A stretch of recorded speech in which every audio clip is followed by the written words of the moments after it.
Come to order. This is meeting number 9 of the Standing Committee pursuant to Standing Order 108-2, further on our pre-budget consultations for the budget 2016. And it gives us pleasure to welcome, I guess, to his first Finance Committee meeting, the Honourable Minister Bill Morneau, along with the Deputy Minister, Mr. Rochon. Mr. Minister, we're pleased to have you here. I understand you have limited time, but very pleased to have you here, and we'll go to your statement and then to questions. So the floor is yours. Welcome. Well, thank you very much, Mr. Chair, and thank you to the entire committee for inviting me here. It's a pleasure to be here, and of course it's my honor to appear before you for the first time as Minister of Finance. And I want to thank you for your work not only in keeping the government to account, but in ensuring that Canadians are heard throughout the parliamentary process. As you know, we're 4 weeks away from Budget Day. I'll have a great deal more to say on March 22nd as the details of our plan for investing in the middle class to grow the economy. But I didn't want to miss the opportunity to be with you today as we begin committee proceedings under a new Parliament and a new government. Yesterday, in a pre-budget town hall here in Ottawa, I reconfirmed that our government is taking a fundamentally different approach to managing the economy. And I'm pleased to have the opportunity to take some time this morning to reiterate that here. After 10 years of weak growth, Canadians chose a new path to economic growth. They chose investment. They chose a government committed to helping the middle class. Canadians told us that they want inclusive growth, meaning that no one is left behind. I'm pleased to be here today to talk more about that commitment and to share with you what we've heard from Canadians during our pre-budget consultations. One of the most telling things that I've heard as I've traveled across the country during my pre-budget consultations is that people really do see the big picture. They know that oil prices have contributed to the fall in the dollar and to things like higher food prices, and of course they're worried. But they also know that the recent downturn is really just a symptom of what many of us have been feeling for a long time now. The economy's just not working for the middle class and those people who are working hard to join it. Over the last 4 decades, almost every group in our society has seen their income grow up, but when you look carefully at the numbers, you see that the top 1% and the top 0.1% have benefited from much more of the gains than have the middle class. And we know that income inequality is an even greater challenge in times of significant economic stress. I can tell you that when the Prime Minister appointed me as Finance Minister, he instructed me to undertake an ambitious growth agenda, a plan that I believe to be even more important in light of the revised growth projections that we released yesterday. Hier, nous avons confirmé ce que les Canadiens savent déjà. Yesterday we confirmed what Canadians knew already. Since the economic update in autumn, Canada's economic outlook has gone down. The price of base products is going down, and the outlook for the world economy is low as well. After 10 years of low growth, the Canadian economy was vulnerable to declines in oil prices, and we see incertitude across the world. Given the economic situation in which we currently find ourselves, Canadians made the right choice. Canadians put their trust in us. And I have met with economists in the private sector and who said they expected oil prices to reach $40 in 2016. That's $14 less per barrel than what had been projected in the autumn update. The economists also revised down their growth predictions. It went from 2% to 1.4%. Canada's economy is somewhat lackluster, And this is something that is having an effect on a number of Canadian families, and it also affects government revenues as well. We are aware that a number of Canadians are facing difficulties, particularly because of this economic slowdown, and this is particularly in areas such as Alberta, Saskatchewan and Newfoundland and Labrador. Has qualified for $251 million in stabilization funding. I was pleased to work directly with Minister Ceci for the benefit of Albertan families who I know are going through a particularly challenging time. I want to thank the members of our Alberta caucus, including Ministers Hare and Soe, for their tireless advocacy for their province. Il ne fait aucun doute qu'il est temps de tracer. There is no doubt that we must strike a new path. We must find a different approach in terms of economic and budgetary policies. 2016 will be the first major step in enacting our new direction and plan. In other words, in addition to bringing in measures that will address the challenges Canadian families face today, Budget 2016 will create conditions for growth. There will be more to do. Over the coming months, the government will develop a robust growth strategy designed to deliver strong and sustainable growth that will benefit us all and higher living standards for all Canadians, and will deliver this strategy to Canadians before year-end. In support of that strategy, I announced yesterday that Dominic Barton has accepted to lead the new Advisory Council on Economic Growth. Their first job will be finding ways to increase our productivity so that as our demographics shift, we nonetheless continue to enjoy the highest possible standard of living. This is long overdue. To members of the opposition who have been less than fully supportive of our plan, I invite you to consider the alternative. The other parties who committed during the last election campaign to a balanced budget at any cost approach would be making cuts of tens of billions of dollars at precisely the wrong time. This would have led to massive job losses in a time of already high unemployment. This would have led to program cuts at a time when regions and population segments need those programs most. To be frank, this likely would have led us into another recession. Notre philosophie est simple. Mettre l'accent. We have a very simple philosophy.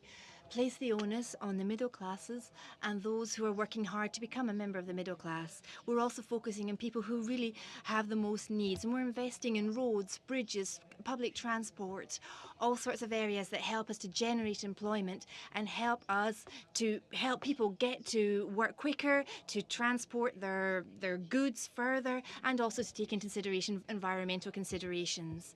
We have reduced taxes for 9 million Canadians this year.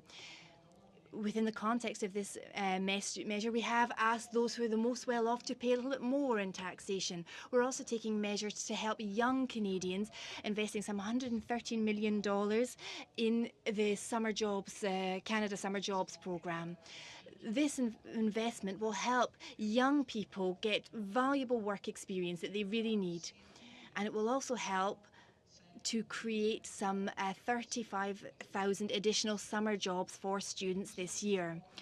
Furthermore, we have announced plans to create a new child benefit that will help 9 out of 10 families and will help bring a number of children out of poverty. We are expecting this benefit to reduce the number of children living in poor families, to reduce the number of people who are finding themselves at this poverty level.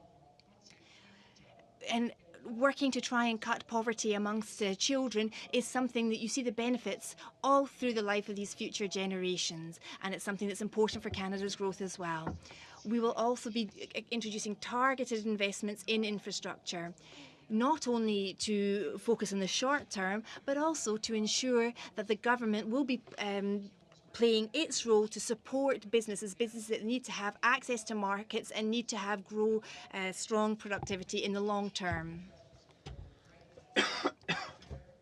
Reasonable thing to do, especially as we have the lowest debt to GDP ratio among G7 countries.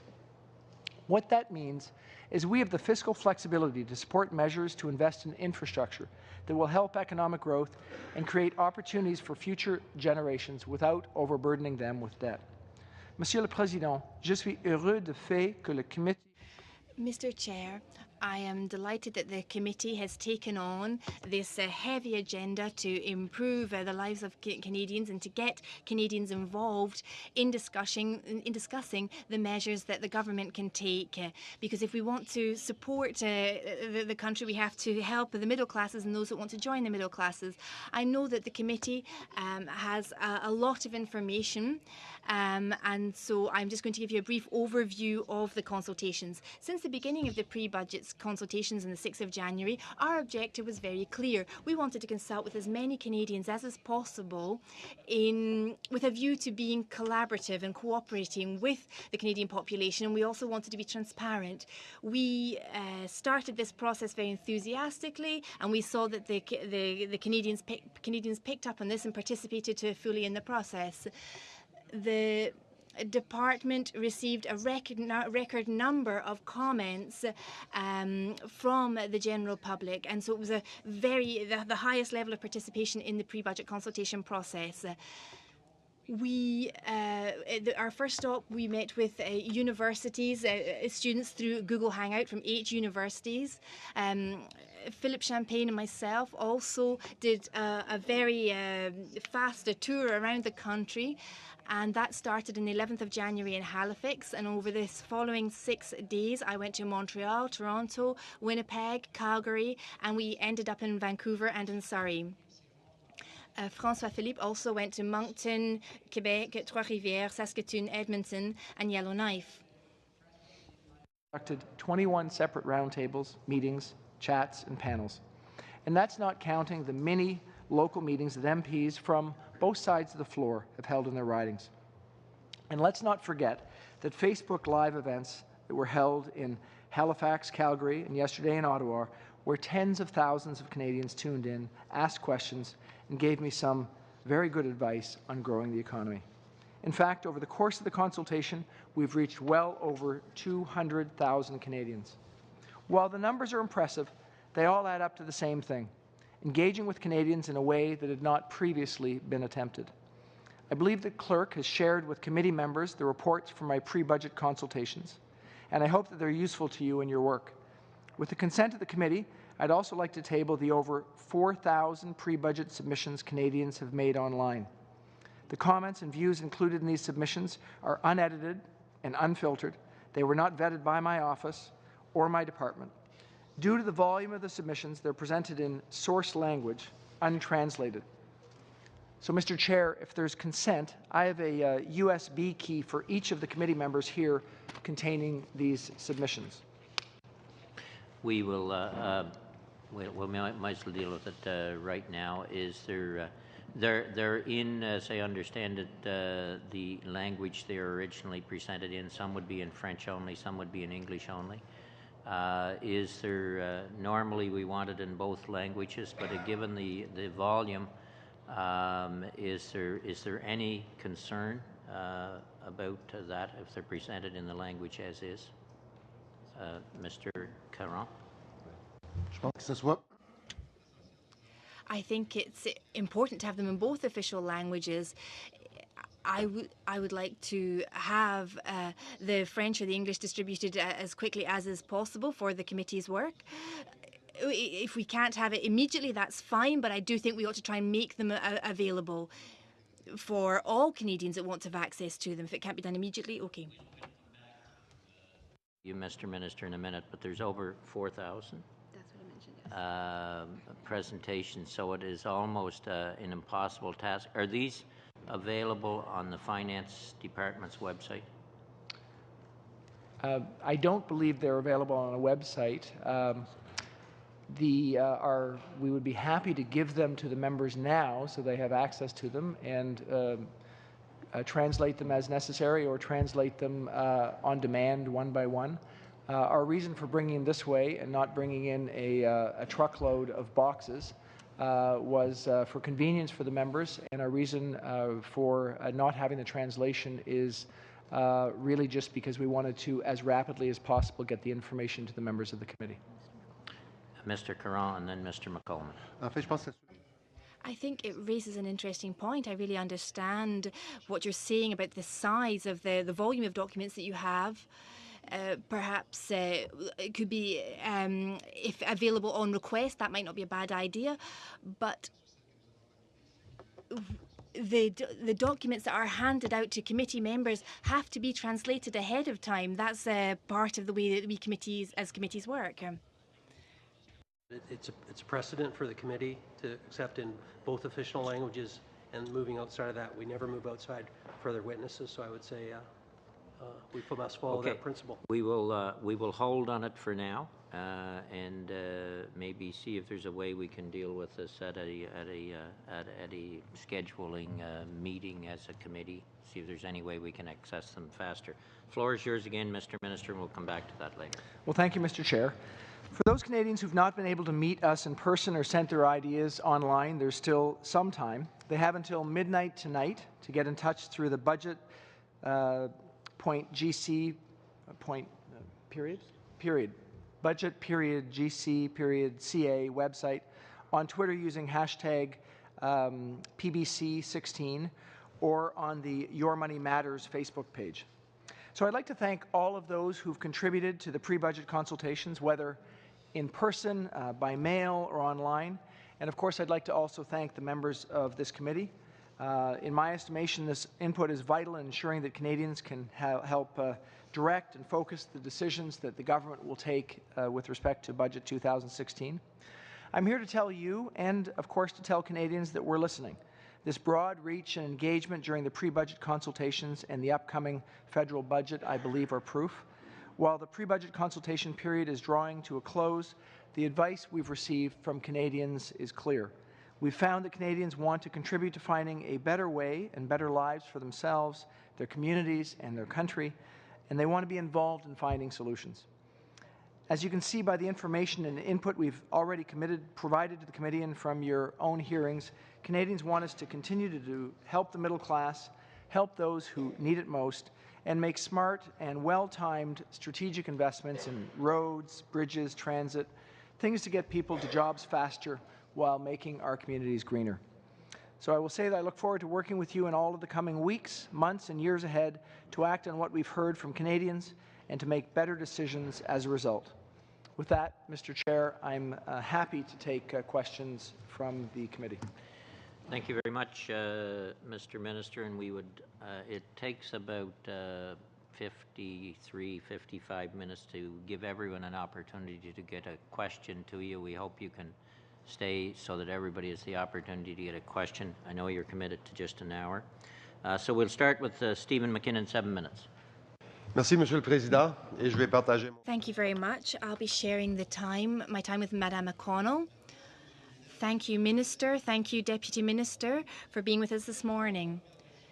My first question, then, is that after a number of years of being told by the previous government and in Mr. Oliver's last budget that the situation was getting better, that the economic outlook was improving, that we were on the way to a balanced budget, I think that people might be rather surprised this morning after your update yesterday to find out about the extent of the deterioration in the economic outlook. Perhaps you could explain to the committee, for the people in my riding and for our fellow citizens, how it is that this situation came about. How has the economic outlook dropped off so quickly?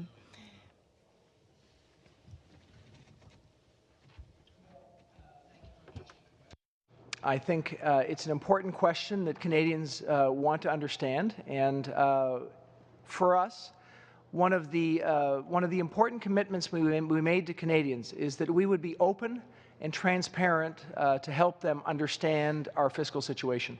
It's for exactly that reason that only 16 days after being appointed as Minister of Finance, I came out with an update, an economic and fiscal update for Canadians to give them a sense of the finances of the country based on our ability to take a look at those finances closely. In that update, as you heard in November, we found that we were left with a budget deficit, And we found, moreover, that the projections for growth were less optimistic than had been foreseen in Budget 2015. So that was our initial understanding. It was one that we wanted to get out, as I said, quickly. Since that economic and fiscal update, as we've all witnessed, the price of oil has changed significantly. In that November update, the private sector economists gave us an estimate of $50 US oil, which was their planning projection for 2016, and they gave us a projection of 2% growth, real growth in the economy in 2016. So I felt it was important that we took a look at those numbers, of course, in advance of Budget 2016 to make sure we had the appropriate base from which we could plan. When we went back to the private sector economists, we found that the economy had changed significantly. We now have a planning assumption for oil at $40 US for year 2016, and a planning assumption for growth of 1.4% in 2016. Both of those numbers are obviously significant for the economy and drive a significant change in our assumptions. We additionally took a look at the historical approach to setting objectives, setting assumptions, and we concluded, based on what we had seen over the last number of years, that it was prudent to take an adjustment for risk. While we're currently using a planning assumption of $40, as you'll know, the current price of oil is in the low 30s, and we are now almost into March. So that, we believe, is a prudent base from which we can start. So for your constituents and for Canadians across the country, an open and transparent approach to saying where we are and an understanding of the starting point from which we can build plans to grow the Canadian economy for Canadians, for the middle class, and for those most vulnerable. Merci beaucoup. Hier, Thank you very much. Yesterday, we heard the Conservative leader say that it was time to control spending, to cut backs, and not to spend. But my colleague over the way, the critic for finance for the Conservative Party, in a televised debate, had spoken about the importance about flexibility, saying that a Conservative government would be flexible faced with the changes that you've just been describing.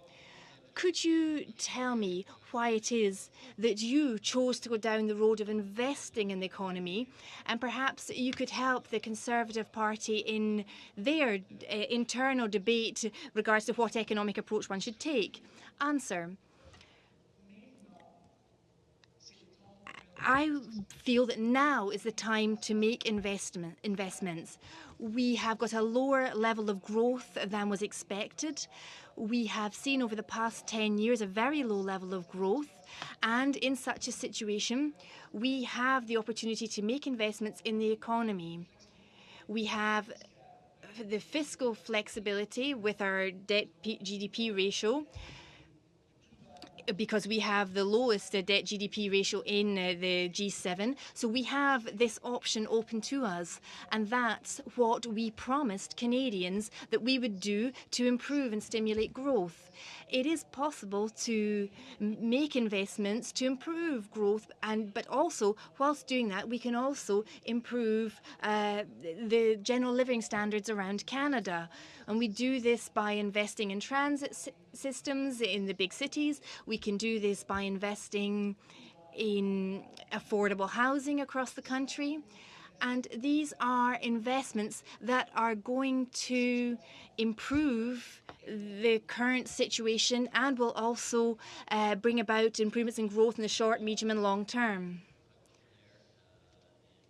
Pick up on, we only got 40 seconds, so we'll go to Ms. Raitt and we'll come back later. Thank you, Mr. Chair. Welcome, Minister. It's very nice to see you here, and thank you very much for taking time out of your schedule. Minister, I have 3 questions, and I'm going to go through them as quickly as I can, but I'll allow you to answer in between them. First of all, as you know, Minister Flaherty plotted and strategized our return to a balanced budget.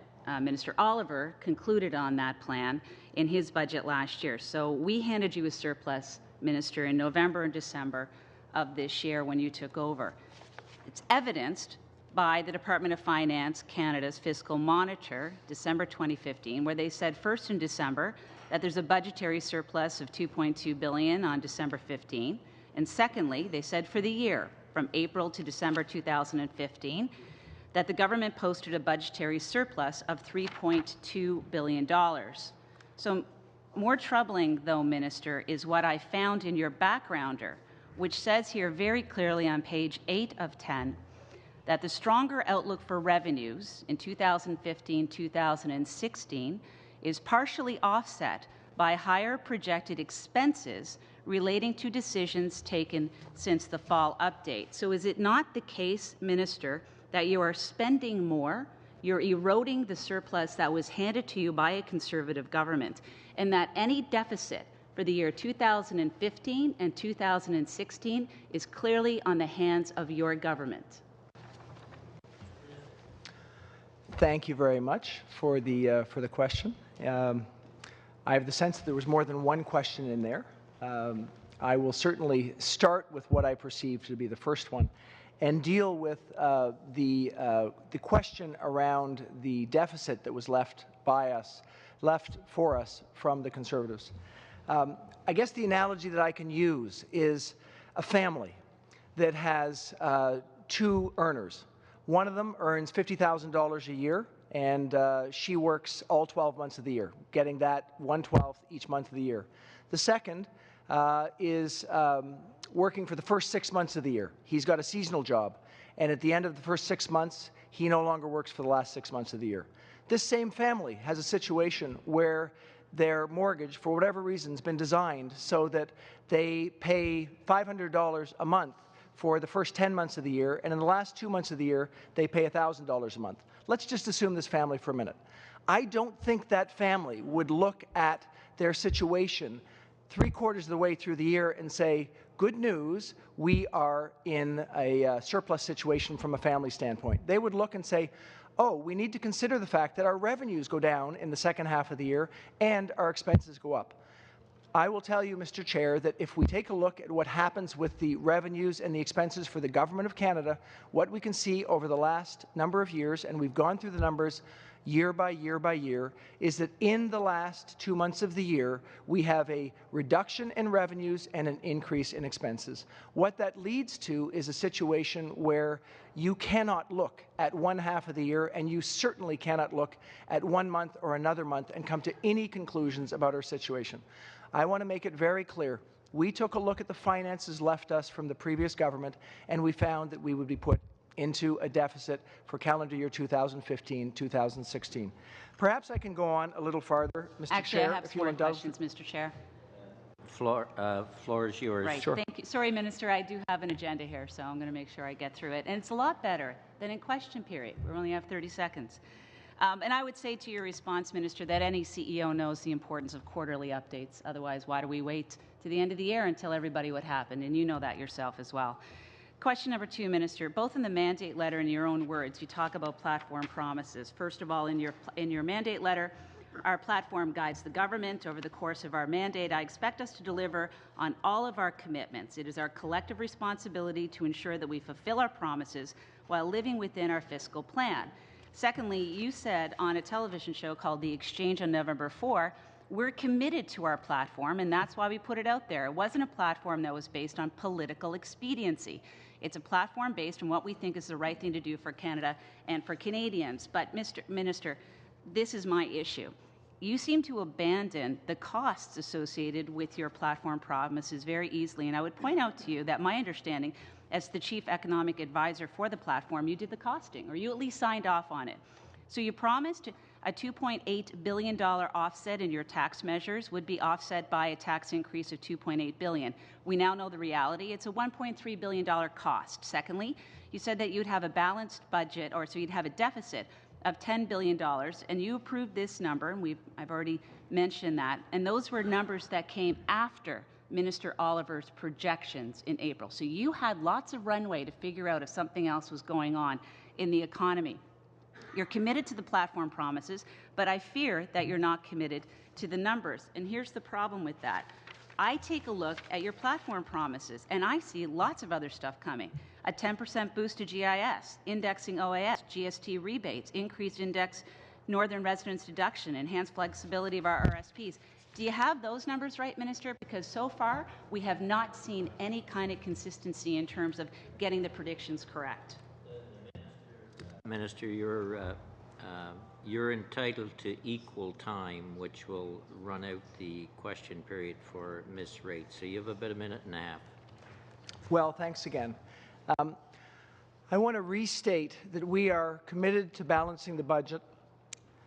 I want to move on to say that our first priority is to make investments in Canadians and in Canada.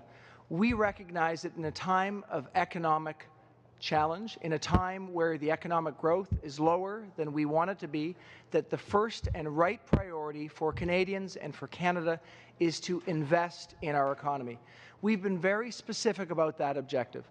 We've started by what we believe is investing in our middle class. We've reduced taxes for the middle class, which immediately goes to people stimulating our economy.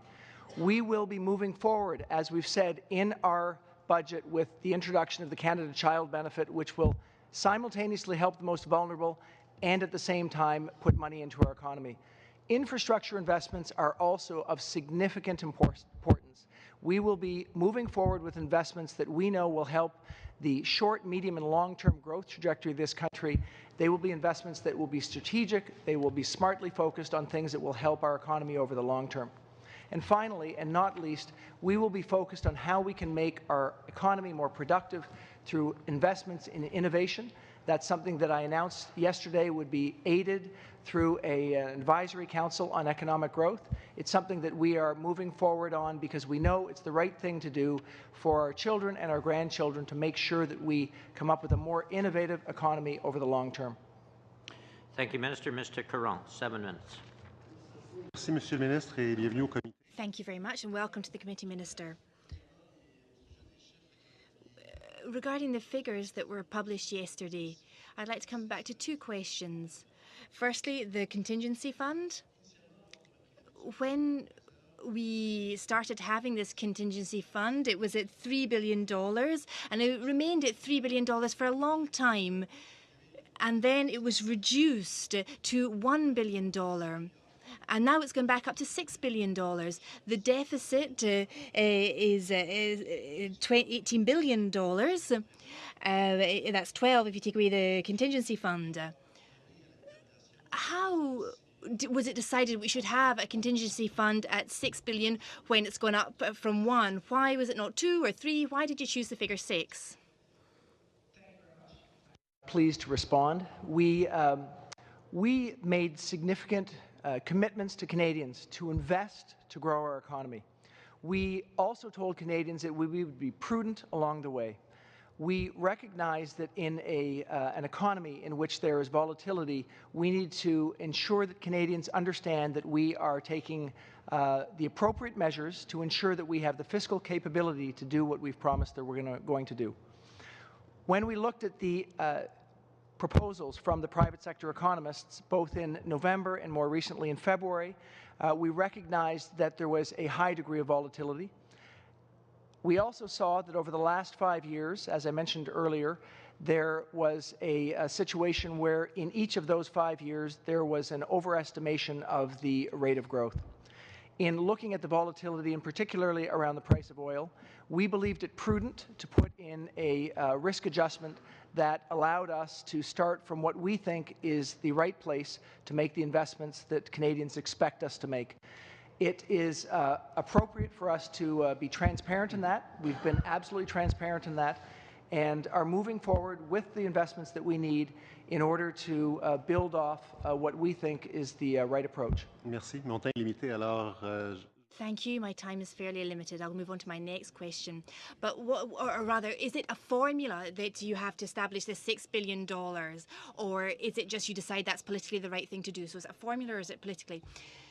Secondly, in terms of the forecast for economic growth, there were forecasts made by the private sector, and there's a reduction by $40 billion. In the autumn update, you said that you would be cautious, and there was a reduction of $20 billion. So again, how do we come up with these figures? Is there a particular formula that's used, or is it an arbitrary number that's given? In starting from the place where we want Canadians to understand our current situation, we took a close look at the volatility that's going on in the marketplace. We also took a close look at the private sector forecasts. We chose to take a risk adjustment.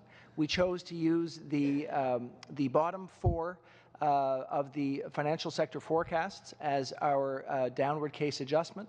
We believe that that's the prudent thing to do, and it provides us with a starting point from which to make the investments that Canadians expect us to make in order to move us onto a higher growth path for our economy.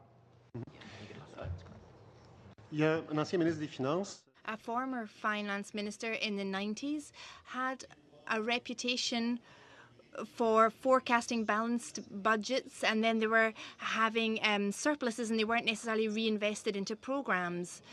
These tended to be used to pay down the debt. Some of it is actually used to mollify public opinion, so that will decrease expectations compared to the expectations that were raised during, for example, the electoral campaign.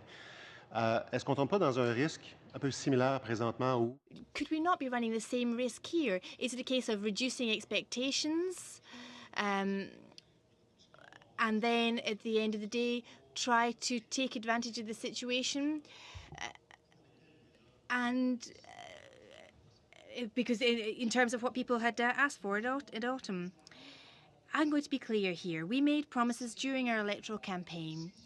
It was a decision that was made because we knew that over the previous 10 years there'd been a low growth rate. And so it was therefore the right decision to make, to invest around the country, and that was what we promised Canadians, and that is what we are going to do. We are going to be investing. It's not at all the case where we want to have a situation whereby Canadians think that it's not necessary to make these investments. It's really important to invest around the country. Our commitments are very important. They're important for the Canadian population, and we are going to continue with our programme to improve the economic outlook of Canada. Madame Reit earlier made a list of commitments that had been made that might well be in the first budget.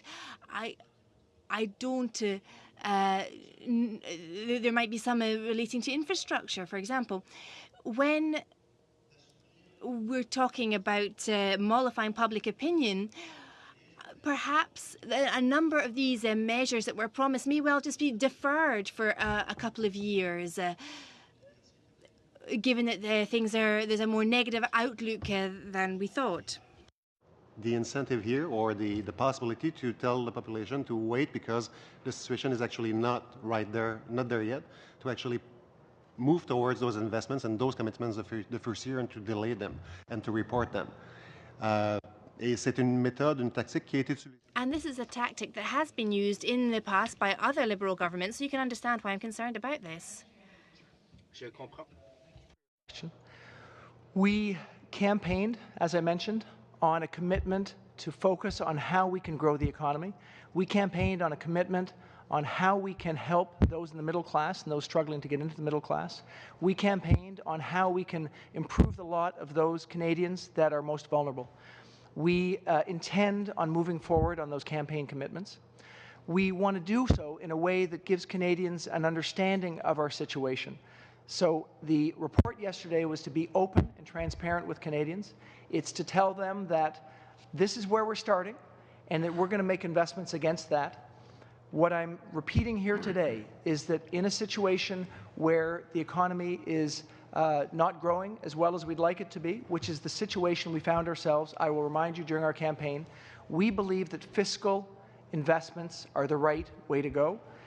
We couldn't have been more clear, and we intend on moving forward with investments to make a real and sustained difference in Canadians' lives. Thank you both. Ms. O'Connell, 7 minutes. Thank you very much. I'm going to share my time with Mr. Graywell. Thank you, Mr. Chair. Minister, a downturn in the economy is a loss or lowering of revenues for all levels of government, not just the federal level. And in my riding of Pickering-Uxbridge, we have a huge infrastructure backlog. I think many Canadian cities, I was speaking Mr. Graywell about Brampton as well. And municipalities can't not provide safe drinking water. We can't not fix bridges or roads. So in the downed economy, we still have to make these investments in our municipalities, and it's becoming more and more unaffordable for Canadians to live with higher property taxes, but not an increase in income. So given the downturn in the economy, I want to make sure that the focus is still in investing in our communities, investing in infrastructure. We heard during pre-budget consultations from FCM, big city mayors, and many job creators through investment in infrastructure. Can you commit that we are still going to invest in municipalities to ensure that we are not just putting the cost of infrastructure on the backs of taxpayers down the line? Well, thank you very much. If I could just take a brief second just to qualify what I said to Monsieur Caron.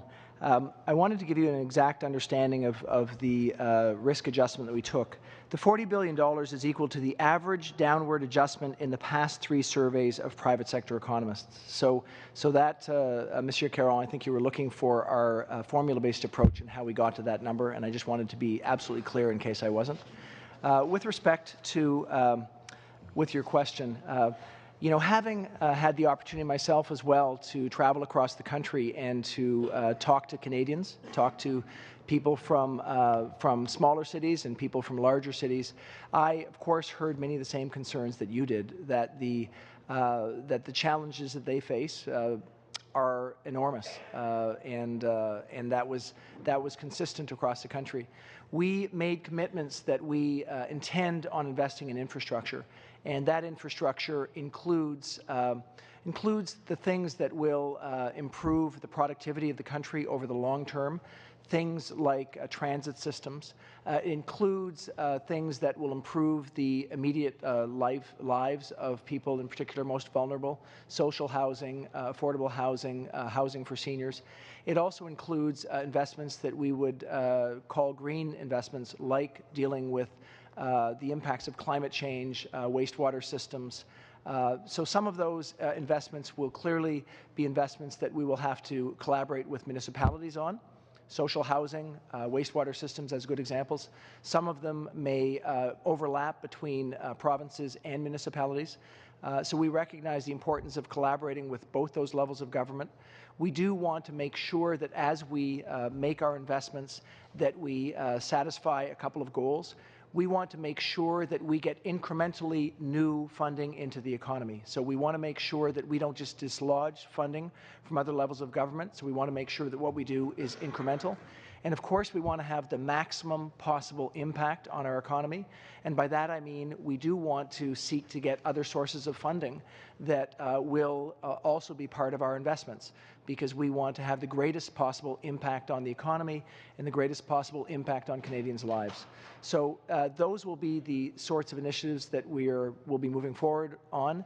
And I'm confident that Canadians will feel a real impact in their lives over the course of the upcoming years because of these investments. Thank you. Mr. Graywell. Thank you, Mr. Chair, and thank you, Minister, for coming today. The United States has been the best performing industrialized economy over the past few years.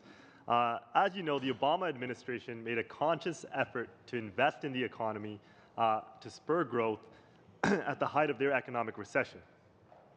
Subsequently, the U.S. budget deficit has plummeted in recent years. What lessons does the U.S. experience hold for Canada, given 10 years of low growth, low job growth, and $150 billion added to our national debt? Well, I think the way I would take that question is that what we are hearing from people around the world. I had the good fortune of going to the G20 meeting with the Prime Minister in early December, I believe it was, and I'm looking forward to going to the G20 meeting this week in Shanghai.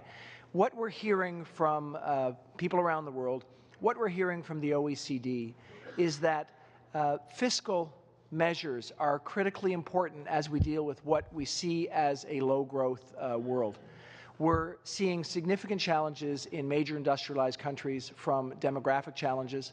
We've seen that monetary policy has had an impact, but at a certain stage, it's not able to have the same impact that it's had in previous times. So we believe that the idea of putting fiscal impacts into place in the economy can be very important for the economy and at the same time improve people's lives. We're quite clear that in dealing with a lower growth environment, in dealing with demographic challenges, in dealing with a volatile world economy and changes in prices in oil, that our idea of moving forward on investments, moving forward to make our economy more productive and innovative is just the right way to go. And to the extent we see lessons from other countries, we will certainly be very conscious of them. That's one of the reasons why it's very helpful to meet with finance ministers from other countries and central bank governors to get their experience and use that in our Canadian context. Time for a quick one and a quick response. Thank you. Alternatively, both the opposite parties, the NDP and the Conservative Party, pledged during the campaign to balance the budget. In your assessment, given the current state of the economy and the fall economic update, what would be the impact on the economy if we went down that path and had a balanced budget at all costs? We've made a clear commitment to Canadians that we want to invest in the economy. We believe that the decision that was made in October 19th was a stark decision between two alternatives. The first alternative was to focus on how we could grow the economy, make a real difference in Canadians' lives along the way, and improve our long-term rate of growth. The second alternative was to have a balanced budget at all costs immediately. We believe Canadians made the right choice. Specific answer to your question is we believe that if we were immediately to look to balance the budget, we would be doing that at all costs. That would force us to either significantly raise taxes or to significantly cut spending. And neither of those alternatives are alternatives that we think make sense. In the case of Alberta or Newfoundland and Labrador, as an example, the idea of raising taxes in either of those two places or, in fact, significantly cutting spending in those two places would not make any sense in the face of what those families are feeling right now in that place. We don't believe that the outcome would be any less than likely recession for our country if we actually were to take that approach at this time, which was the proposed approach of the parties that were running against us. Thank you. Thank you both. Starting the second round, down to 5 minutes. Mr. McCollum. Thank you for being here, Minister. I just want to put my colleagues' comments about the Obama administration and where they stand fiscally with the anchor that this government has moved to or has pivoted to, because with all due respect, Minister, you've missed every anchor that the Prime Minister sent you in his mandate letter in terms of what the economy was going to be anchored in, and primarily being bringing it back to balance in this term. But let's just put it in context. The current debt to GDP ratio in the United States is 102.98%. Prior to the Obama administration, it was 61.38%. And actually, that's the average leading in. So if you'd like to use that as a comparison, please do, because this is the direction that your government seems to want to take us, whilst they anchor themselves in the statistics of the GDP ratio. That's enough for the comments. Now, the question has to do with small business, and really two questions, if you might land on them for us, answer them for us. There's been the signal that you're going to move to do what the Prime Minister has asked, which is eliminate the professionals from the Canadian Controlled Private Corporations Act and not allow them to incorporate. And let me give you an example of a small veterinarian who has 3 employees. In his employee has been in business for 4 years, and now is going to be faced with an additional tax hit of, probably between $40,000 and $60,000 a year. And in many of the people I've talked to in this category, that include engineers, surveyors, accountants, chiropractors, doctors, and dentists, say that this will be a significant move to hit them primarily in not being allowed to incorporate. And that small firm would have to lay off one person or have to lay off one job as a result of this. It goes in direct contradiction to what you've been saying today, which is you're there for the middle class, you're there for that entry-level job, that administrator in that operation who loses their job as a result of this. Can you confirm yes or no whether or not you're going to proceed with this kind of action as far as taxation?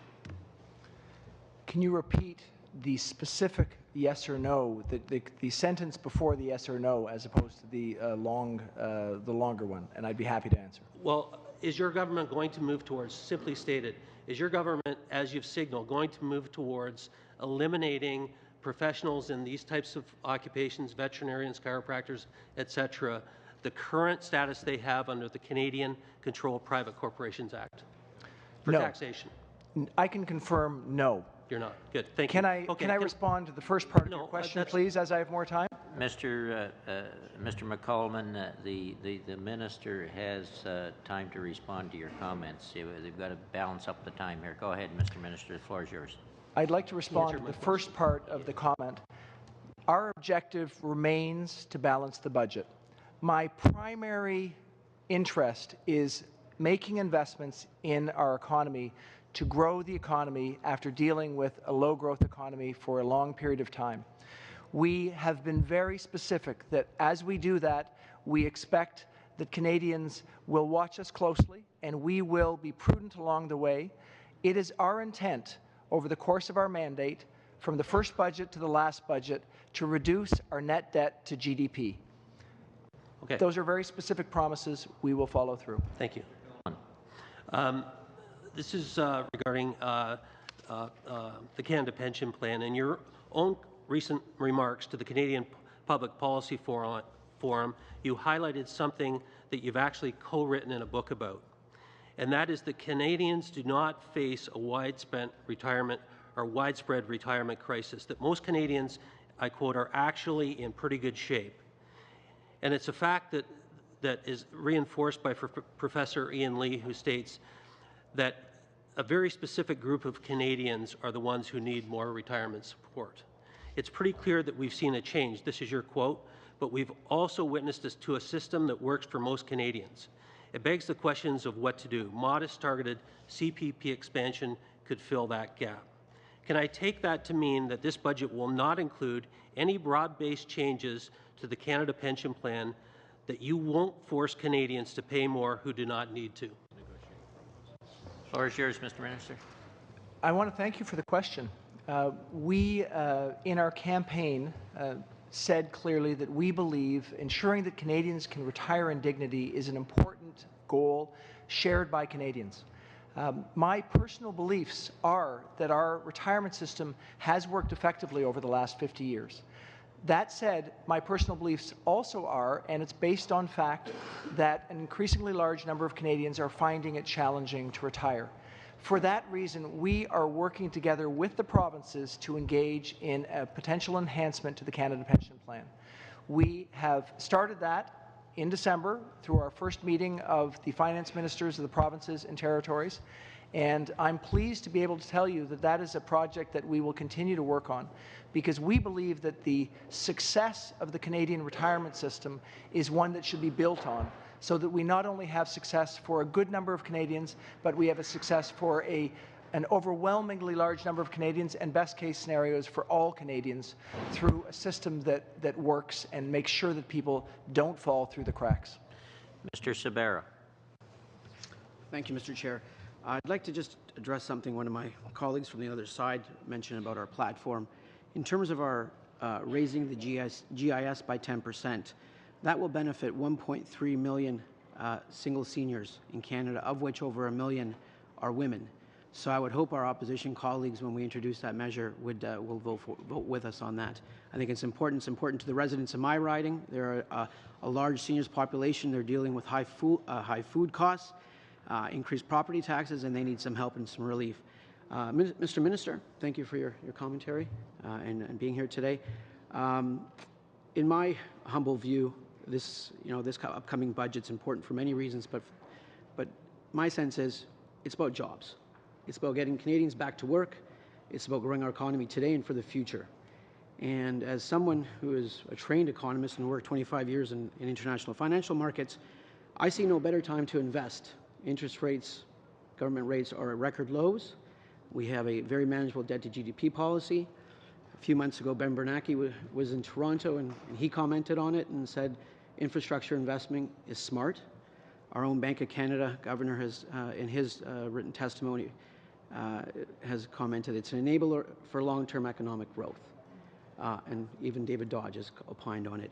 So my question to you is, what is our government's fiscal plan for getting Canadians back to work and making those strategic investments for our long-term future? Thank you, Minister. Well, thank you. We essentially made 4 significant commitments that we want to follow through on, and there are many other things that we want to do as well. First and foremost, we said that we want to improve the lives of the middle class and those striving to get into the middle class. We started that with a reduction in middle class taxes. We believe that's an important decision for the middle class. We also believe that it's an important aid to stimulate the economy because those people will spend money on the economy. We made a commitment to help those most vulnerable. And the most important signature aspect of that we've been speaking about is the Canada Child Benefit, which will improve the lives of 9 out of 10 families with children. It'll raise an enormous number of children out of poverty, hundreds of thousands, and that will enable those families to be more engaged in the workforce, which will help the economy. It will also enable those families to have a more dignified life. We've then said and remain committed to significant infrastructure investments.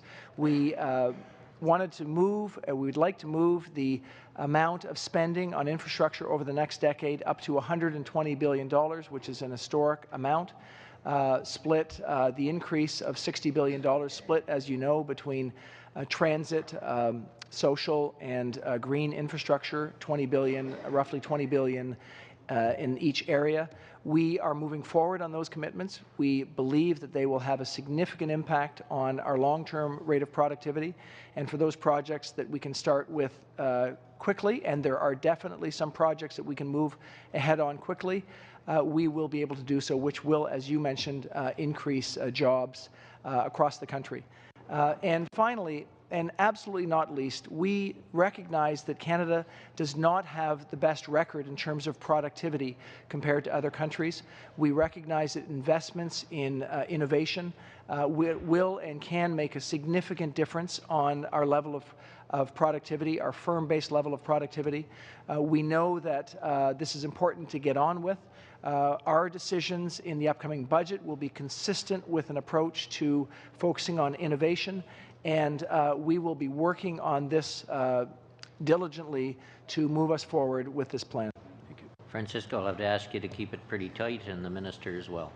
Okay.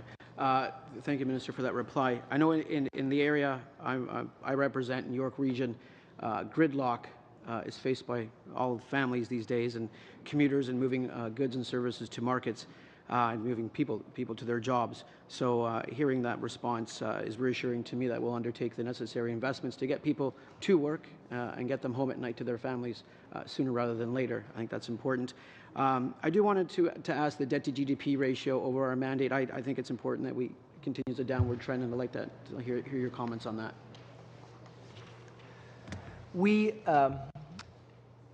told Canadians that investing is the right approach at a time of low growth. We've seen over the last decade that growth has been lower than we'd like it to be. We can see that in the future there are demographic challenges. We designed our platform with that investment in mind. We did it specifically because we believe that we, as a country, have some real opportunities. We clearly have advantages such as wonderful natural resources, a highly educated workforce. We also have an advantage. The previous Liberal government in the 1990s did some very hard work to get us to a low debt to GDP.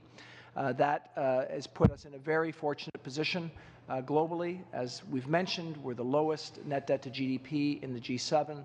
We believe that that's an important anchor.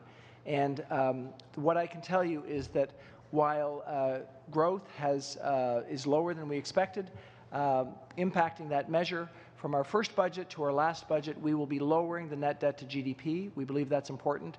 We remain as an objective, having as an objective to get to a balanced budget, recognizing that that will be more challenging. Minister, I know we're to the end of your scheduled time. Can we squeak about another 10 minutes of your time to give the two members who have not had an opportunity a question? Yes. Okay, thank you, Minister. Mr. Leipert. Thank you, Mr. Chair, and thank you, Minister, for being here. Minister, I've heard you refer a couple of times to slow growth in the last 10 years, yet it is a known fact that Canada has had the highest economic growth in the G7 between 2005 and 2014. We also created 1.3 million net new jobs since 2009. So I would suggest that you may have a meeting with your talking points writer and correct that, because that is not correct. But I do want to go to your numbers, Mr. Minister. In the document that you released yesterday, it says that the February 26 survey shows that we will move from 0.7% nominal GDP growth in the just concluded year to 2.4 this year and 4.6 in 2017. Can you explain why we're going to have that uptake, considering the fact that Energy East will not be started and very little actual results will come from the infrastructure investment in that first year?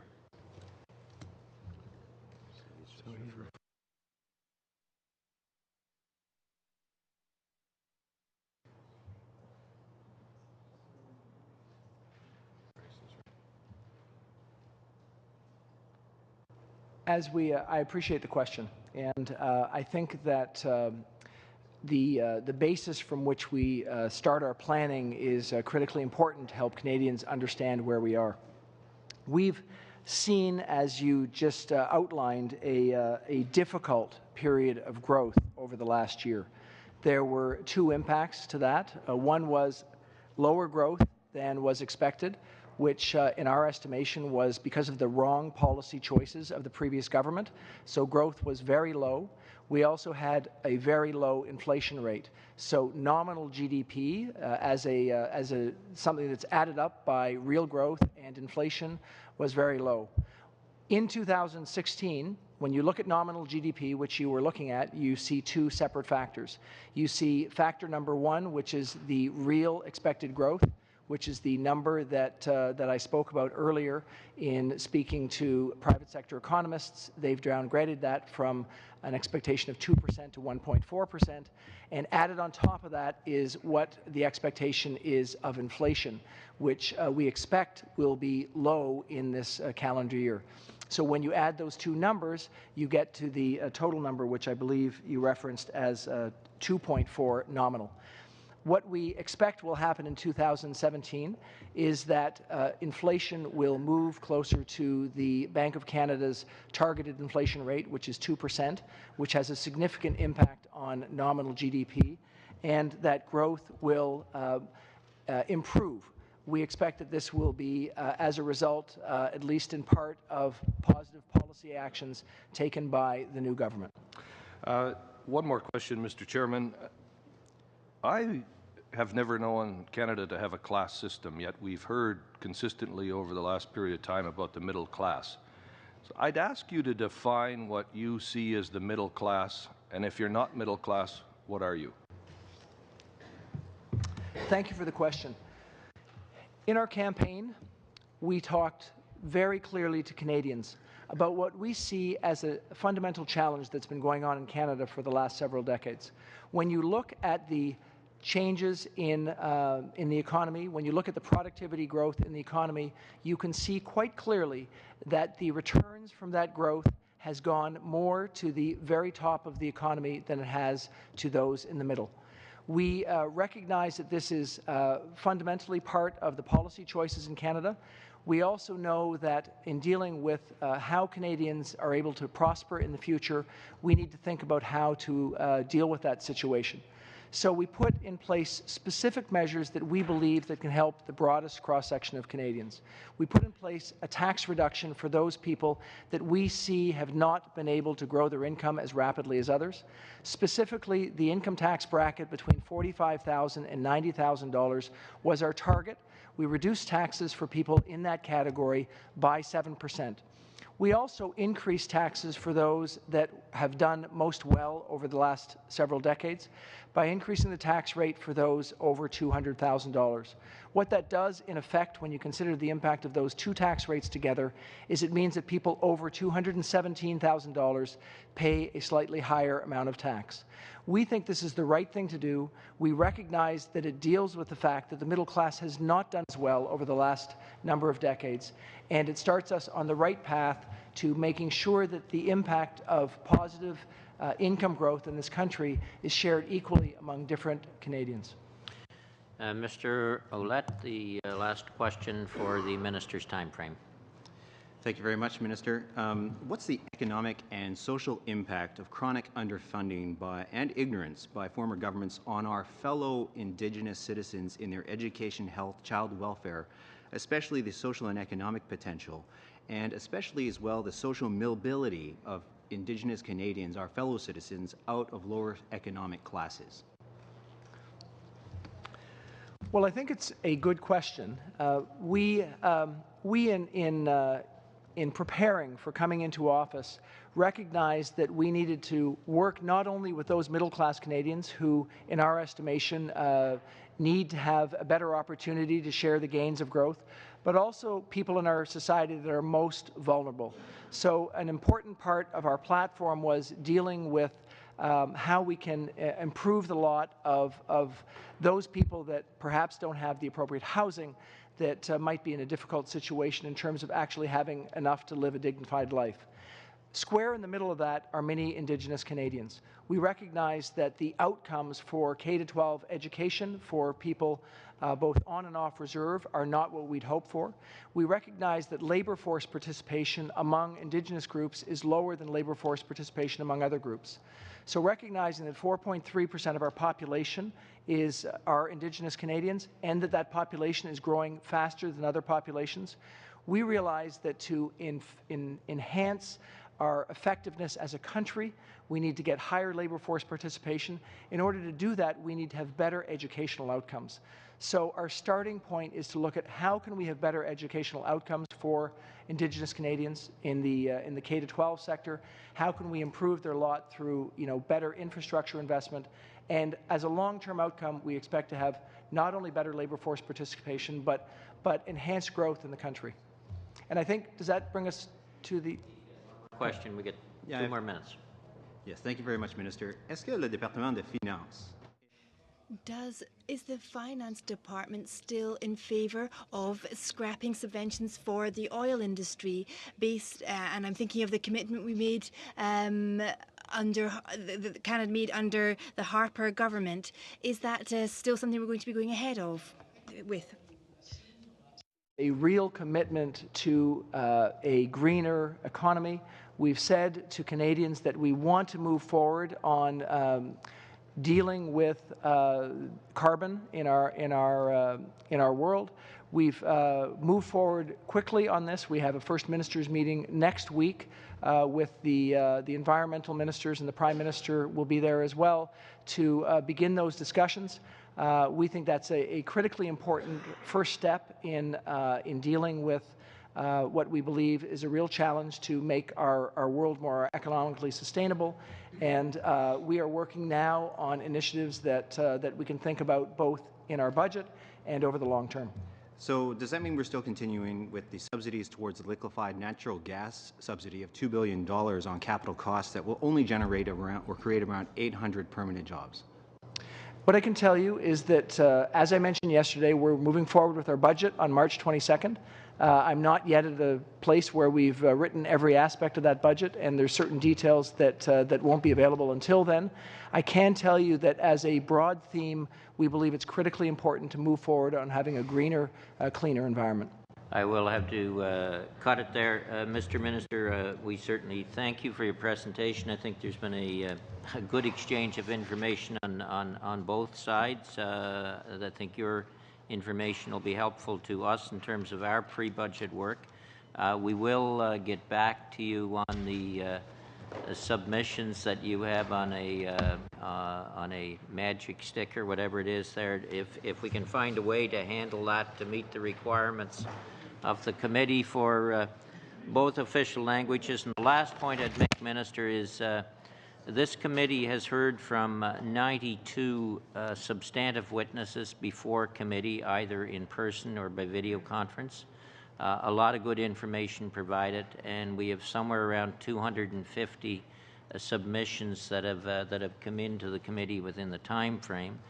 Our analysts here are working on the report as advice to you and your department on pre-budget hearings, and we hope to table that in the House. And I'm hopeful that people from the Ministry of Finance were kind of paying attention to some of those presentations, because we do know the time frame is tight. So thank you again for appearing today, and we wish you the best. Can I thank all of the members of the committee? As noted at the outset, this is my first time at this committee. I believe it's critically important that we have the opportunity to have dialogues like this, so that we can have the opportunity to understand perspectives and get feedback from Canadians across the country. I'm very appreciative of the work that you're doing, the submissions that we'll get.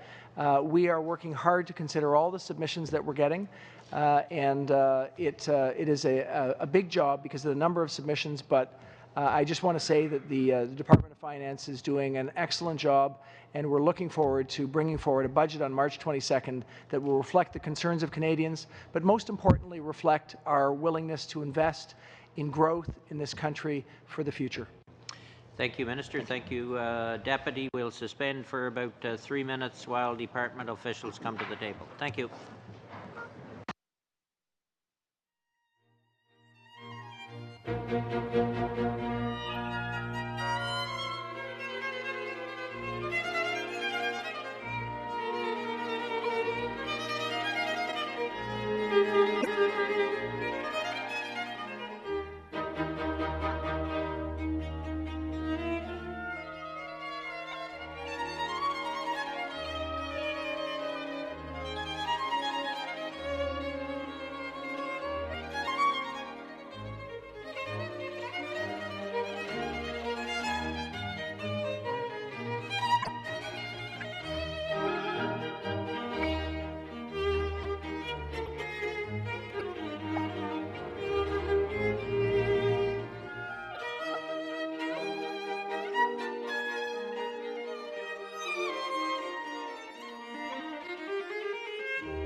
wants to start for 5 minutes?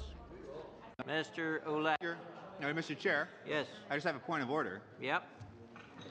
I'm a little concerned. I only got to speak for about 3 minutes and 45 seconds, and I know it's not a lot of time, but 5 minutes is still 5 minutes, and I believe if other members go over, I think there should be consideration to hold the witnesses here in order to finish up the business of this committee, because I think it's important that every committee member have the opportunity to voice their questions, because they are here representing their constituents, and I think that's same on all sides. Not really a, well, I guess at this point, order, Mr. Leipert. Well, I think you could check, but I think I went under my time, which I gave, which is a fair trade-off to the member who just responded. Okay, point noted, Mr. Ouellette. Who's first in questioning? Ms. O'Connell. Thank you, Mr. Chair. Thank you all for being here. During the pre-budget consultations and the witnesses that we saw last week, there were a few themes that came out, and one of the themes were in regards to a review of the income tax system and streamlining the system. And this was interesting to me because it wasn't something I had necessarily thought about, but it came from different kind of walks of life in terms of economists versus small business owners. And so I think the idea behind it was, one, making it easier for individuals, and also making it easier for businesses, so that the idea, I think, from the economist side was that we would have more revenue generated based on compliance and not having to spend so much money on the preparation of tax returns, for example. Is this something that the ministry, that the department has looked at in terms of the costs for this sort of review, or are these things something as a procedural item that is kind of ongoing, or that the department has been looking at in terms of modernizing as well, in terms of online resources, etc.? Thank you, Jennifer. And I neglected to introduce the people from the department, and I'll introduce you one by one so people are familiar with who you are and your position. Nicholas Leswick, who's the Assistant Deputy Minister, Economic and Fiscal Policy Branch. Andrew Marslin, Senior Assistant Deputy Minister, Tax Policy Branch. Andrew's been through quite a number of departments over the years. Diane Lafleur, Assistant Deputy Minister, Federal Provincial Relations and Social Policy Branch, and Richard Botham, Assistant Deputy Minister, Economic Development and Corporate Finance. So whoever wants to answer Ms. O'Connell's question, the floor is yours. Perhaps I may, Mr. Chair. Well, thank you for the question. I think the answer lies a little bit in each. I guess firstly I'd say that the department continually reviews with the Canada Revenue Agency the tax system, looking at ways to improve the efficiency of the tax system from a broader perspective, to ensure that tax measures, tax expenditures, and so on work as effectively as possible, to identify areas that need to be responded to in response to court decisions, and to look at ways of simplifying compliance with the system. So as you'll see in budget after budget, there are a series of measures. So there's a period of continual assessment of the review of the tax system. I think going forward, there have been indications that we may review tax expenditures, and I guess the government presumably will make its position clear on that in the coming weeks. Thank you. And Mr. Chair, just following up on that, the reason I ask these questions is I don't want to reinvent the wheel. If this has been looked at and then I'm just trying to get the information, but ultimately I understand the government and the minister would decide how to proceed. But have you looked at, or have you ever done consultations with, private industry or economists, etc., about what a review would look like, and or how much a review might cost in terms of creating this, instead of just the incremental year-over-year changes? I'm not sure we have done that kind of assessment in recent years. Periodically, when you go back over time, there have been significant reviews of the tax system going back to the 1960s and so on. But I don't think we've done that kind of assessment in recent years. Thank you very much. And Mr. Chair, my next question, again, it's a little bit about procedure and what's worked and trying to find out if you've looked at things like this. But from my perspective, with my municipal background, one of the issues with infrastructure funding and the flow was the application process and the burdens on that. Have you looked at, as a ministry and non-political, the flow of infrastructure money or the options for providing funding similar to gas tax? It doesn't have to be an expansion of gas tax, but the way that the infrastructure money has flowed. Have you looked at opportunities, one, to save money in the administration costs, or two, in response to the feedback from application processes of the past?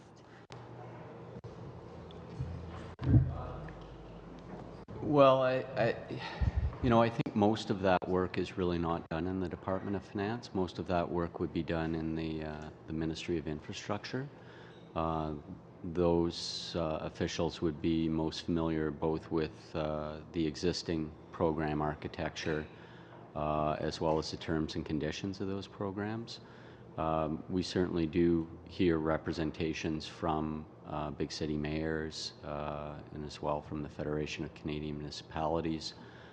So we are aware of issues or concerns that are raised in that respect, but the primary policy work is not undertaken within the Department of Finance. Thank you. Fair enough. Just following up on that again quickly. If a review like that, and granted it would come from a different ministry, but again, I'm looking at the financial side of the streamlining and the cost savings to the government in the sense of streamlining. Is this something that, if this were to move forward with a different model, that the finance department could comment on in the sense of effectiveness and the ability to kind of, basically an overall financial lens, just looking at whether or not this is a good model or if there's cost savings or whatnot? Is that something that could be done by the ministry as more of a commentary on the overall costs? Right. Well, I think the Minister of Finance would certainly look to our department for advice on those issues, issues around the cost of program delivery. And so that is something that we certainly work with our colleagues to understand better, our colleagues at the Ministry of Infrastructure. And as I say, we would provide advice if requested. And as you say, there is a cost implication, and so that it is likely that's a matter that would be of interest to the Minister of Finance. Great. That information was very helpful. Thank you, Mr. Chair. Thank you. Turning to Ms. Raitt. Thank you and welcome. The Minister's mandate letter says very clearly that the platforms guiding the government and the expectation of the Prime Minister is to deliver on all the commitments. Have you costed the platform promises found in the Minister's mandate letter? Have we costed the platform in the Minister's mandate letter? I mean, yeah. It's the Minister's mandate letter. He's been told to implement the entire platform. Have you costed it out?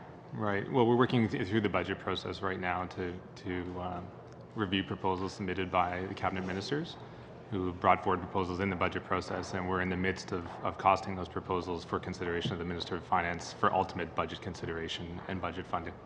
Okay, because he had some specific ones in there that actually are in your department: GST rebate, increased Northern residence deduction, reduced waiting period for EI, labor-sponsored venture capital corporation tax credit, teacher tax benefit. Do those numbers match up with what was in the Liberal platform promises that your minister actually put together in August? Andrew, do you want to touch on the tax stuff? I guess we were in the process of costing those items. I'm not sure I can comment on the specifics of them.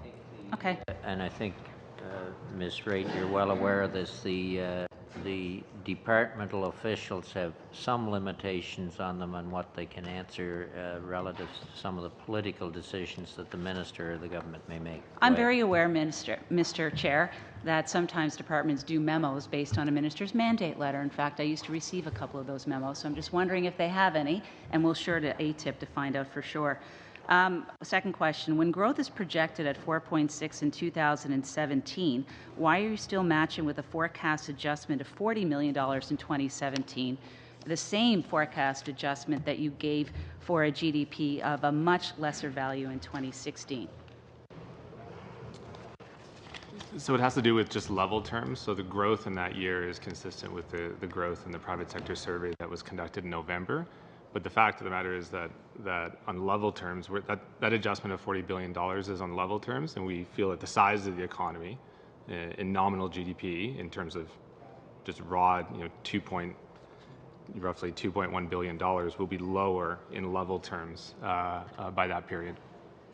Sorry, what does level terms mean, so we can understand it for the people watching? Well, just if you look at the same table you're referencing, so nominal GDP is effectively the size in nominal value of the Canadian economy. So in 2015, we believe that the size of the Canadian economy will be roughly $1.988 trillion.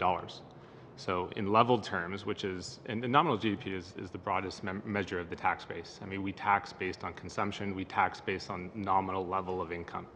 So when we look at nominal GDP, that's, I guess, from a fiscal policy and tax policy perspective, that's the number that we zero in on. So indeed, growth rates may be consistent or may change over the time, but what we're always really keeping our eye on the target of is the level of nominal GDP, which is representative of ultimately the tax base and what's consequential to tax collection. Right, but nominal GDP is a combination of the real GDP forecast plus the inflation. And what I'm seeing here still, if you go back to real GDP growth that's being projected, it's 1.4 in 16 and 2.2 in 17, and yet you still have the same forecast to take care of things that you don't anticipate as the same level. Right, I understand. So, I mean, thank you for the question, because there's a complexity here. But so the level in growth terms, we're not anticipating any change in growth. But the change in 2016 growth, effectively, because you're growing slower in 2016, you're going to have a lower level in 2017. So even though you're growing consistently in 2017, because you grew slower in 2016, your level terms in 2017 just carries forward.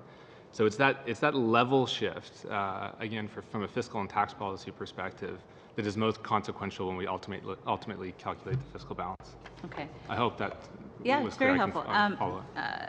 The advisory council was announced as well. The minister mentioned it this morning. Are the members of this council going to be compensated?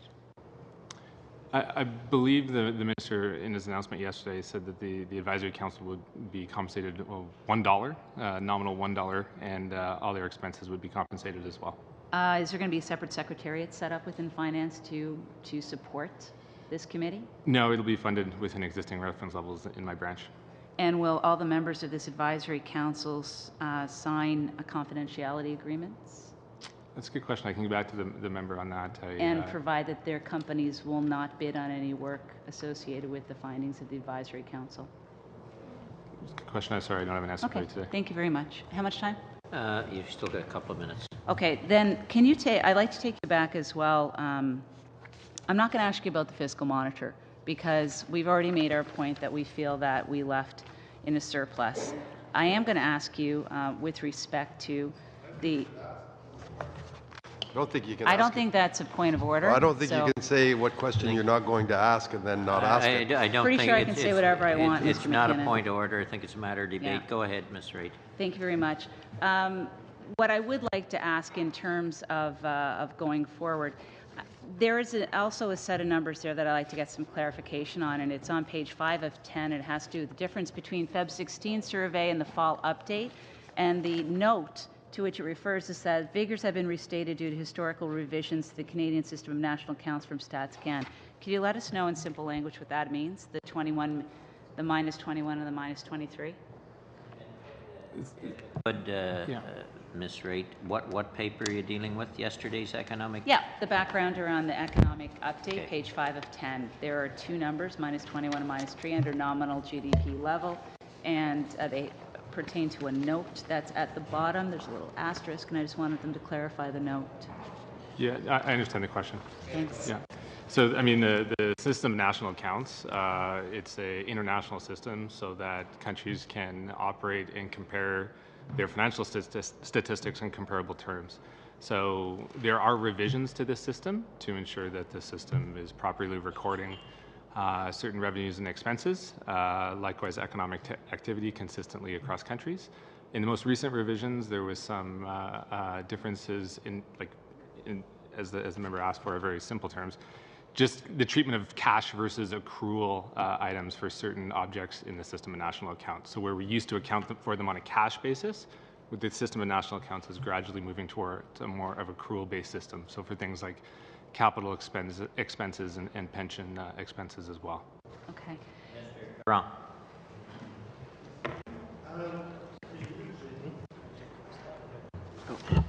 Merci. En premier lieu, je posais la question. Firstly, I asked a question to the Minister earlier and I had a political answer. How does the department make decisions, for example, about whether to raise or to lower the contingency fund, or how to lower or raise the different forecasts that you make, for example, to do with economic growth? How are these decisions made? How do you get to a specific figure? And in 3 months, how is it you can go from a reduction of in the private sector forecasts to a reduction of $20 billion? How do we get from the $20 billion to the $40 billion?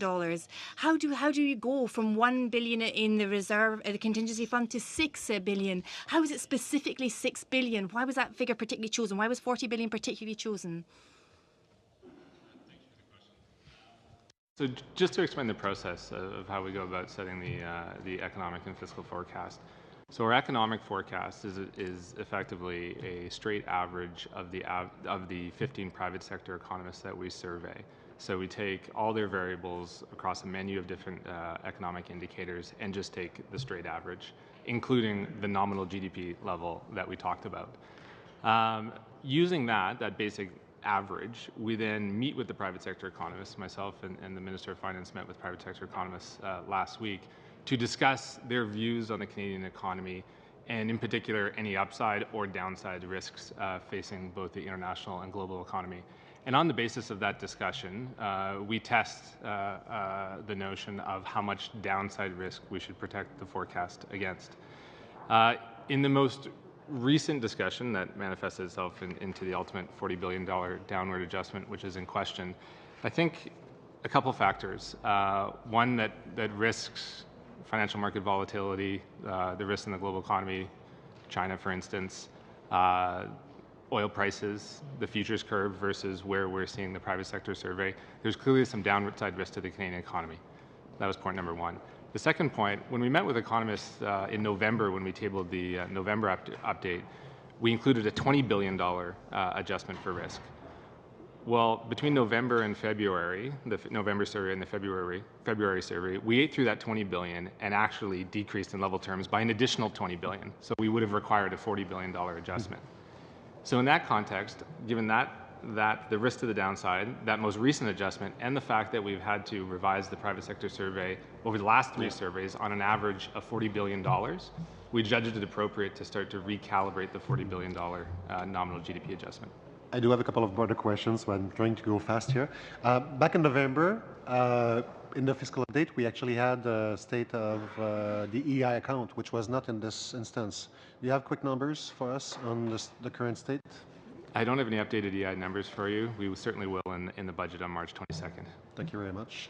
The biggest change, and I'll need 30 seconds at the end for a last quick question. Thank you. We'll give you a notice. Merci. The biggest change that we've seen in Annex B in terms of the revenues is the decrease in personal income tax. I'd like to know how we can actually go and predict 7.6 billion reduction in the personal income tax. And that, I assume, takes into account actually doesn't take into account the so-called middle class tax cut, which is in the other part of the ledger. So, what's the difference? And have you changed your modelization or your basic? No, Mr. Member, there are no changes in model. It's just nominal GDP and just flat out income. So lower income growth in the hands of Canadians. So that lower income just translates into lower tax receipts and personal income taxes. Could you give me a rough estimate of the impact of that 40 billion in terms of for planning purposes that were reused from the private forecasts on the income tax reduction? So the rough estimate is 6 billion. Now that would be distributed across a few revenue tax receipt items. So it's not, back to your question, it's not particular to personal income tax. It would be spread across personal, corporate, and other tax indicators. But it's $6 billion on budgetary revenues. Two. Thank you. You have a model that you're using, and in that model you actually have fiscal multipliers, right? Correct. We used to actually have them available, I remember in previous budgets, up to about 2010, and then we don't see them anymore. Do you have the list of fiscal multipliers that the finance department is actually using for either its updates or even for the budget, and could you make them available to us?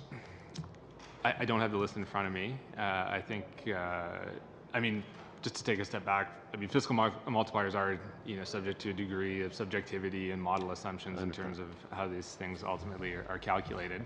And there's a great deal of debate, I'm sure the member is aware, in terms of the value of some of these multipliers on infrastructure versus tax rebates, for instance. Which actually is why I'm asking for them now, because the most recent ones we have are from 2010. So we're talking about That's 5-6 years past. past Last now. time we published them, and sorry, I don't have them today, and I can't commit to them being published in budget 2016, but it's something under consideration. Could you actually? 30 seconds is I'm coming on. actually asking: is it possible for you to make them available to the committee formally? If possible, I can get back to the committee on that. Okay. Turning to Mr. Graywell. Thank you, Mr. Chair, and thank you for all of you for coming out today. There's been a lot of talk about commodity prices and the impact that they're having on not just world markets, but the Canadian economy in particular. What would be the implications on Canada's economic growth if we do not have an increase or a sustained increase in commodity prices in the future?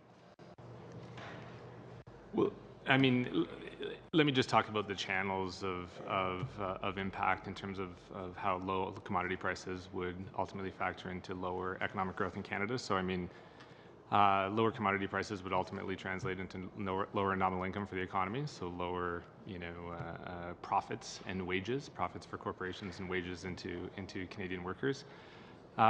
Second order effect would be lower investment in commodity assets. So lower investments in the oil sands, lower investments in LNG facilities.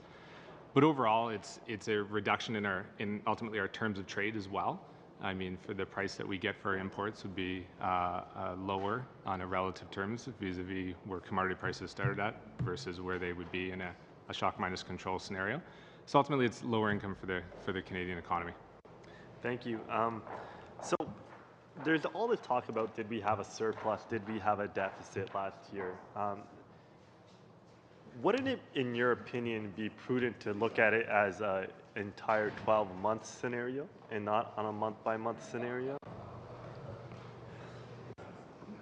Thank you for the question, Mr. Member. I mean, we published our fiscal projections in yesterday's backgrounder, spoken to by the Minister of Finance, in which we projected a deficit in the order of magnitude of $2.3 billion for 15-16. Sorry, what was that? $2.3 billion. Thank you. And to Order. Go ahead with your question, Mr. Graywell. Sorry, Mr. Chair. To what extent can the federal government minimize the impacts of other economies having a negative downturn? and what comes to mind is China.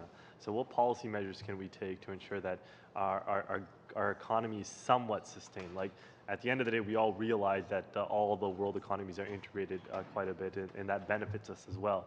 But is there anything from policy perspective, in your opinion, that should be taken by the federal government to help minimize downside risk with other economies? You know, respectfully, it's a very difficult question. I mean, Canada's a small, open economy.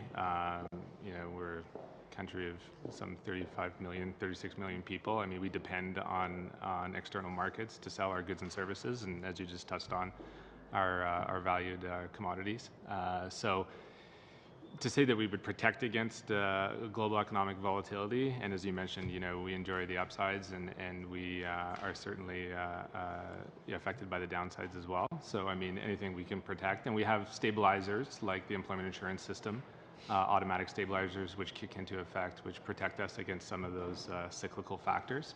But, you know, supporting domestic consumption and investment, while still attracting foreign direct investment. I mean, it's the right kind of policy approach, but certainly we wouldn't want to close ourselves to both the ups and downs of the global economy. Thank you. Excellent. In terms of the foreign exchange rate in Canada's dollar versus the U.S. and the greenback, in your opinion, what number should it be? Because as the dollar fluctuates, there's advantages and disadvantages on importing and exporting. At what level, or is there even a number that suggests that this is the ideal exchange rate for the Canadian economy to grow at? I always leave a very simple answer, and it's the one I always have to stick to, is that, you know, we don't comment on the value. The underlying value of the Canadian dollar is solely determined by market forces, and a strong or weak, it's almost getting at my answer to you in the last question, stronger or weaker Canadian dollar presents both upsides and downsides to the Canadian economy. As we're seeing, a weaker Canadian dollar is incentivizing our manufacturing sector to make investments to enhance its capacity, so that it is more competitive and able to avail of foreign markets to sell Canadian goods and services. Thank you. Thank you, Mr. Chair. Leipert. I've heard from several of my colleagues on the government side that we don't have a spending problem, we've got a revenue problem. It was the Conservative government that cut the GST from 7% to 5%. If the Minister of Finance decided on the 22nd of March that he was going to not fulfill the election promises and hold spending to the current level, and if you took out the $6 billion contingency fund, it is possible, is it not, that the government could, by putting the GST back to 7% and overturning another Conservative initiative that has become quite commonplace, we could actually have a balanced budget. Is that correct? I mean, the raw math of the matter is interesting.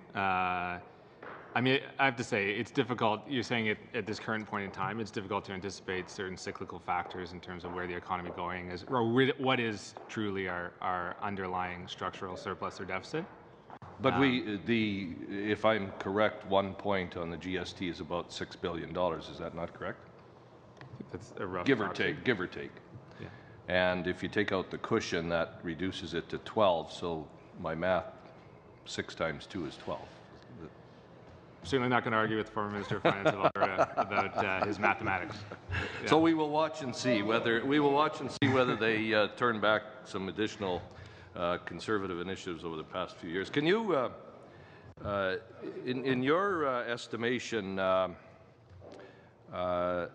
what is that 7.6% less personal income tax to be collected in 16, 17, I guess would it be? Is that largely because of the downturn in Alberta? No, I think it'd be difficult to say that it's merely as a result of the downturn in Alberta, but certainly the lower income in the Canadian economy is being driven by lower commodity prices. So, what other areas would persons be paying less in your assessment of the economy? What other areas would personal income tax be down other than sort of the oil and gas sector? And when I say Alberta, I'm sorry, I should include Saskatchewan, but Okay, let's say the energy sector. Right. Yeah, okay, well then, for sure. I think that maybe reframes the question. I think Atlantic Canada certainly with their offshore activity and they're winding down some of their big mega commodity projects as well. Saskatchewan, in BC, quite surprisingly, we've done some research on the size of the itinerant workforce in Alberta and where we generally think the large proportion comes from Atlantic Canada. We see neighboring provinces, obviously in Saskatchewan and British Columbia, that will suffer loss of employment due to deterioration.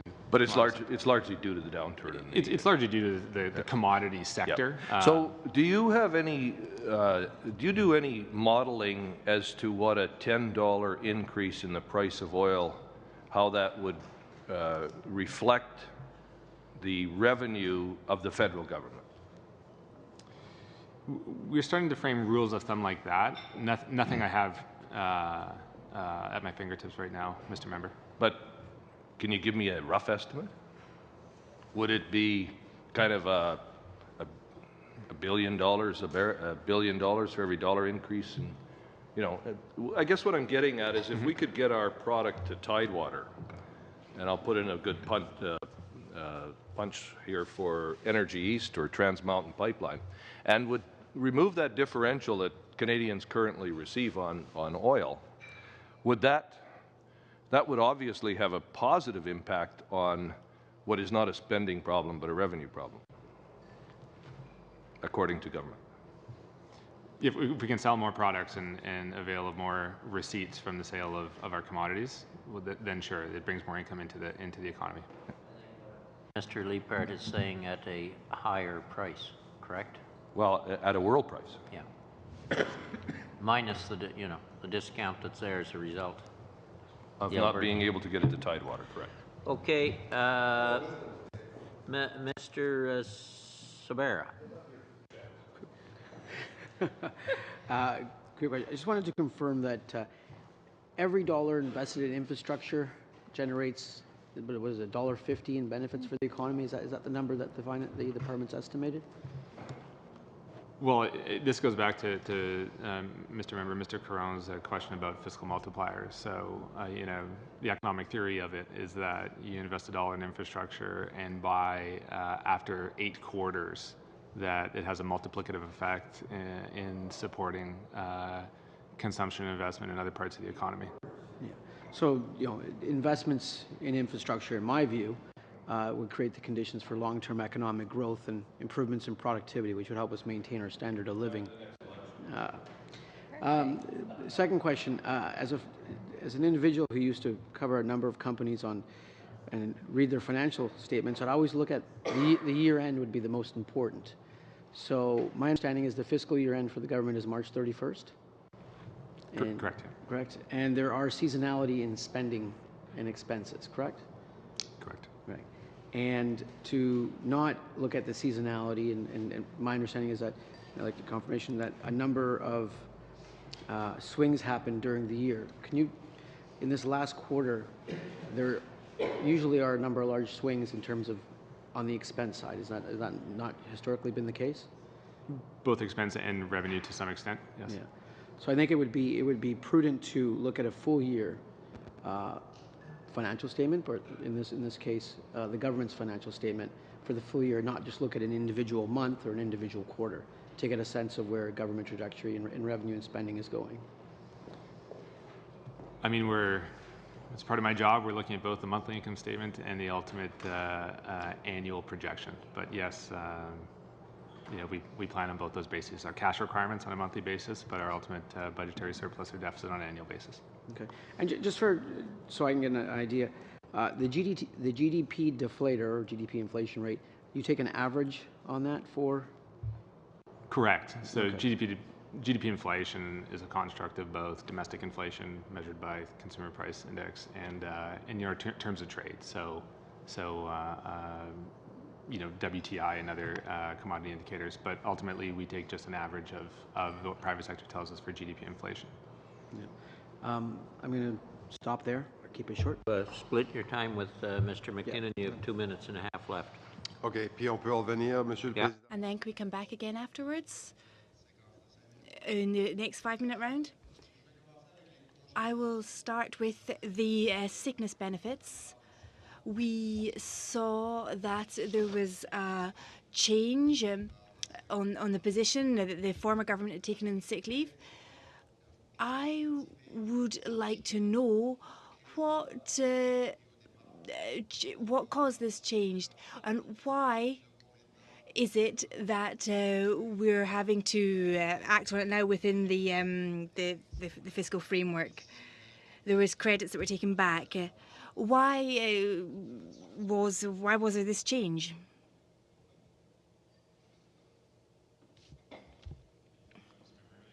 Budget, the previous government had booked a certain amount of savings related to intentions to implement a short-term disability plan. So, from an accounting perspective, we hold a liability on our balance sheet, which reflects the net present value of the total value of sick benefits. Those would effectively be replaced with a new short-term disability management system. So by getting rid of the liability, the previous government had booked a certain amount of savings associated with those.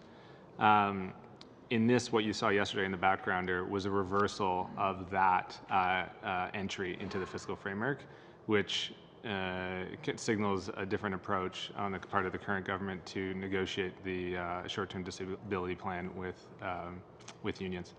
Donc, c'est le fait d'avoir légiféré. So it's the fact that there was they legislated this to have this short-term system, and that means that you were able to take the 900 million in credits, and now that we are going to change the stance on that, we're going to change that legislation, and that forces you then to take the 900 million again.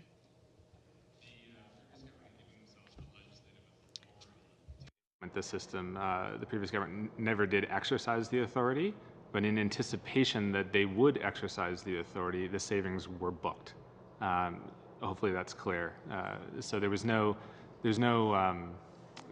a legislative measure in the sense that they actually exercised the legislation. And these things, Coleman, you'll be clean up batter. Mr. Chair. If I could ask, what real purpose does the department's fiscal monitor, monthly fiscal monitor, serve? The monthly fiscal monitor is a monthly statement of operations, so it effectively shows our income statement on a monthly basis. The real purpose for us, well, I think two things. One, it does show the budgetary surplus or deficit in any one month, but it also sets our ultimate cash requirements. So it's really the income statement and the statement of cash flows, so we know how much money we need to raise on markets to fund any potential surplus or deficit in any month. Okay, and to be clear, just so our understanding is up from the period of April 1st to the end of December, there's a $3.2 billion surplus in the account.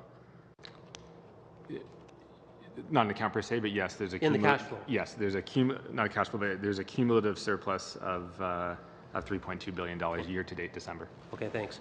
And what parts of the economy in the last 2 months? You keep mentioning that there's large fluctuations in the economy in the last 2 months. What produces those large fluctuations? What are the key components of those large fluctuations as you look back on previous fiscal years? Well, if I look, 2015 in general, we had, 2 quarters of negative growth at the beginning of the year, driven a lot, mostly, almost entirely by investment in the energy sector. So a decline in investment in the energy sector. We bounced back in the third quarter, and now we're anticipating our fourth quarter results at the beginning of March. But looking at the first 2 months of the last quarter, I think we see some weakness in retail. We released our retail trade numbers, or Statistics Canada released retail trade numbers last week, which shows some weakness in just consumer spending. Likewise, there's persistent weakness in investment in the energy sector. And quite frankly, we haven't seen Canadian exporters quite take hold of the potential advantages of the depreciation in the Canadian dollar. So that's weighing on forecasts, I think, across our private sector surveys. Would you say that your projections in terms of that retail component vis-a-vis the reduced Canadian dollar, the effect of the reduced Canadian dollar on Canadian exporters and manufacturers, do you see that kicking in, and if so, when? I mean, we don't have too many months of data just yet, but last week's data was very interesting because Statistics Canada was also released consumer price inflation as well, which showed that prices are going up, so it's weighing on Canadian retailers. So if you have a fixed budget, you can only buy so much with your fixed budget, and if prices are going up, then your real consumption, your real nominal purchases will go down.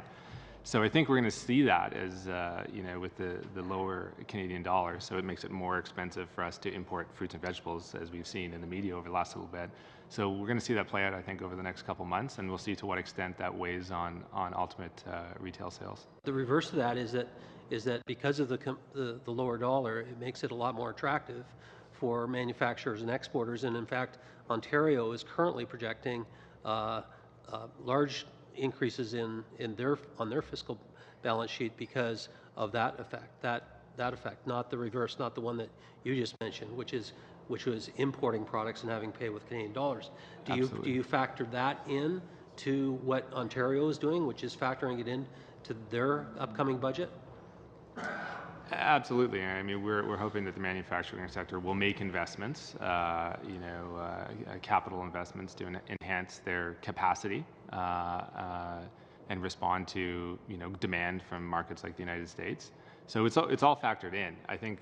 But I guess at a higher level, I think we're seeing some weakness in Q4. So we're expecting, and private sector economists are expecting effectively a flat quarter, and the results will come out on March 1st. And that weakness will just persist. It's just a weakness in momentum that'll carry forward into the first quarter of 2016. So in that regard, I think that's definitely one part of the reason, along with lower oil prices, why 2016 has been brought down a notch in terms of expectations for growth. Now, stop there, Mr. McCollum. We are at the end of our time for committee. Just to make note, Mr. Leswick, I think we're... Did we not get another 5 No, we're at a time. We're at 1:30. That's when we have to adjourn. Just, Mr. Leswick, I think you were going to get back to the committee on a couple of questions from Ms. Raitt and one from Mr. Caron. You can provide that information to the clerk, and she will distribute it.